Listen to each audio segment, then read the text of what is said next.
తెలంగాణలో మందుబాబులకు shocking news. మద్యం ధరలు పెంచేందుకు రేవంత్ సర్కార్ ప్లాన్ చేస్తోందని తెలుస్తోంది. ఇప్పటికిప్పుడు ధరలు పెంచితే కలిగే లాభ నష్టాలపై బేరీజ్ వేస్తున్నట్లు సమాచారం.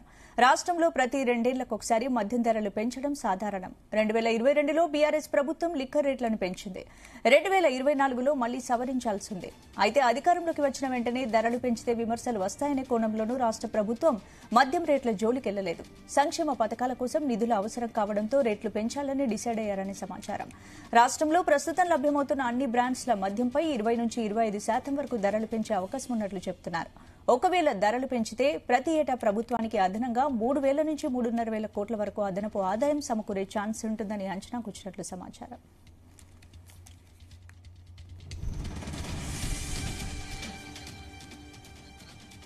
ఇదే అంశానికి సంబంధించి పూర్తి అప్డేట్స్ మా ప్రతినిధి శ్రీచరణ్ అందిస్తారు. శ్రీచరణ్. స్పందన, తెలంగాణలో మద్యం ప్రియులకు షాకింగ్ న్యూస్ రాబోతుందని చెప్పుకోవాలి. మనము మద్యం ధరలు పెంచేందుకు ముఖ్యమంత్రి రేవంత్ రెడ్డి సర్కార్ ప్లాన్ చేస్తుంది అనేది కూడా ప్రస్తుతం ప్రచారంలో ఉంది.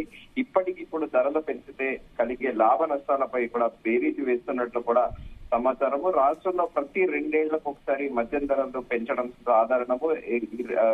2022లో కూడా బీఆర్ఎస్ ప్రభుత్వం లిక్కర్ రేట్లను పెంచింది. 2024లో కూడా మళ్లీ సవరించాల్సి ఉంది. అయితే అధికారంలో వచ్చిన వెంటనే ధరలు పెంచితే విమర్శలు వస్తాయనే కోణంలో రాష్ట్ర ప్రభుత్వం మద్యం రేట్ల జోలికి వెళ్ళలేదు. అయితే సంక్షేమ పథకాల నిధుల కోసము అవసరం కావడంతో రేట్లు పెంచాలని కూడా గవర్నమెంట్ డిసైడ్ అయిందని కూడా ప్రస్తుతం చర్చ నడుస్తోంది. రాష్ట్రంలో ప్రస్తుతం లభ్యమవుతున్న అన్ని బ్రాండ్ల మద్యంపై 20 నుంచి 25% వరకు ధరలు పెంచే అవకాశం ఉన్నట్టు కూడా చెబుతున్నారు. ఒకవేళ ధరలు పెంచితే ప్రతి ఏటా ప్రభుత్వానికి అదనంగా 3 నుంచి 3,500 కోట్ల అదనపు ఆదాయం సమకూరే ఛాన్స్ ఉంటుందని కూడా ఎక్సైజ్ శాఖ అధికారులు ఒక అంచనా వేసినట్టు కూడా తెలుస్తోంది.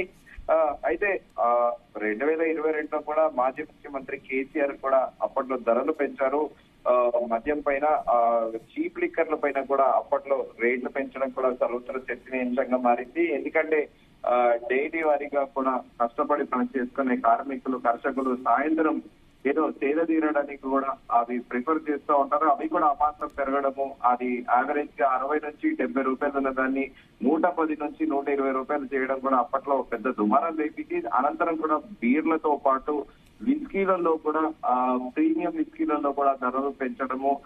సో అప్పట్లో కూడా కాస్త వివాదాస్పదం అయినప్పటికీ కూడా మందు ప్రియులు మాత్రము ధర ఎంతైనా కూడా పర్వాలేదు అన్న చిన్న కూడా ప్రస్తుతం రాష్ట్రంలో ఉంది. అయితే ఈ ఎక్సైజ్ డిపార్ట్మెంట్ గడిచిన కొద్ది రోజులుగా కూడా చాలా వివాదంతో కూడా ఉంది. ఎందుకంటే కొత్త బీర్ల పైన కూడా ఇటీవల కొంత వ్యతిరేకత వచ్చింది ప్రభుత్వానికి. హంటర్ బిర్యానీ అనే బీర్లు కూడా తాత్కాలికంగా ప్రభుత్వం బ్రేక్ వేసింది. ఎందుకంటే ఇటీవల 5 కొత్త మద్యం బ్రాండ్ల ద్వారా 26 కొత్త బీర్లకు కూడా అనుమతులు ఇవ్వగా ప్రజల నుండి తీవ్ర వ్యతిరేకత రావడంతో ప్రభుత్వం కూడా పునరాలోచనలో పడి వాటి అనుమతులు తాత్కాలికంగా నిలిపివేసినట్లు కూడా సమాచారం. ఇక్కడ కూడా ఈ హంటర్ బిర్యానీ అనే బీర్లు కూడా యావరేజ్ గా డొమెస్టిక్ బీర్ అయిన కింగ్ ఫిషర్ 150 రూపాయలు ఉంటే ఇది దాదాపు 200 నుంచి 210 రూపాయలు ఛార్జ్ చేయడము. సో సాధారణ ప్రజలతో పాటు ఒక కామన్ మ్యాన్, కష్టపడే వ్యక్తి ఇంత రేట్ ఒకటేసారి 60-70 రూపాయలు అఫోర్డ్ చేయలేడని ఆ దృష్ట్యా కూడా ప్రభుత్వం వెనక్కి తగ్గిందని కూడా ప్రస్తుతం రాజకీయ విశ్లేషకులు అంటున్నారు. కానీ మద్యాన్ని ఆదాయ వనరుగా ప్రభుత్వం భావించడము అసలు సరికాదని కూడా రాజకీయ విశ్లేషకులు విమర్శిస్తున్నారు. కానీ స్టేట్ లో ఒక కల్చర్ అనేది అయిపోయింది. మంచైనా చెడైనా కూడా ఆల్కహాల్ అనేది తీసుకోవడం కూడా దేశవ్యాప్తంగా ఉంది. తెలంగాణతో పాటు సదరన్ స్టేట్స్ లో ఈ గడిచిన 5 ఏళ్లతో కూడా విపరీతమైంది. మనం ఒక ఎగ్జాంపుల్ కూడా తీసుకోవచ్చు. కేరళది 2018 ఫ్లడ్స్ వచ్చినప్పుడు కేరళలో 350 కోట్ల మద్యం తాగితే 2019 ఓనం ఫెస్టివల్ కి దాదాపు 462 కోట్ల రూపాయల విలువ గల మద్యం ఓన్లీ 2 రోజుల ఓనం ఫెస్టివల్ కి కేరళ ప్రజలు తాగారు. సో ఇట్లా దేశవ్యాప్తంగా కూడా మందుబాబులు ఎక్కువైపోతున్నారు.